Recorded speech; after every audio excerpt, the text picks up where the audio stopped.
লাগবে না, চলে যান। আজকের জন্য কোনো জরিমানা কাটবে না, চলে যান। পাঁচ করা লাগবে না, চলে যান। আমি মিরপুর 12 থেকে উঠছি, পল্লবী স্টেশন থেকে। কিন্তু ওখানে কার্ড পাস করছিলাম, তখন দেখাইছে কাজ পাস হয়েছে। এখন এখানে কারণ বাজার স্টেশনে এসে দেখি কিন্তু এখানে কার্ডটা নিচ্ছে না, এই সমস্যা।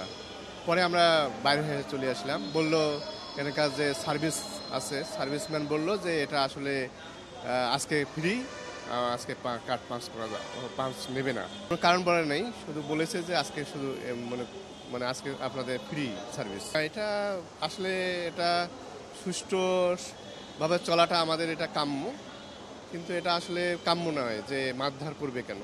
হ্যাঁ, অবশ্যই বিচার হওয়া তো দরকার। এটা সঠিক তদন্তের মাধ্যমে বিচার হওয়াটা দরকার আমি মনে করি। আর এটা তো আমাদের দেশের জন্য ক্ষতি, আসলে এটা আমাদের কাম্য না। পাঁচ করে আসি, কিন্তু আমি শুনলাম যে আজকে নাকি ফ্রি। ভালোই লাগলো শুনে। হ্যাঁ, আমি জব করে তো সেদিন আমার এরকম হয়েছে, তারপর আমার 100-150 টাকা নিছে আমার জরিমানা। এখান থেকে আসতে আমার 150 টাকা জরিমানা নিছে। না, বলে তো পাঁচ নেয় না, এখন আমার পাঁচ হয় নাই, বলে পাঁচ। এটা এখন যেমন বন্ধ করেছে, সেদিন হয়েছে পাঁচ হয়েছে, তারপরও কয়ের পাঁচ হয় নাই। ঠিক আছে, থ্যাংক ইউ ভাই, আমার সময়। আমাদের মেট্রো রেল কর্তৃপক্ষ কর্মবিরতিতে আছে, এর জন্য আমাদের কোনো সার্ভিস চালু নাই, সব কিছু বন্ধ, কাউন্টার টিকিট সব কিছু বন্ধ।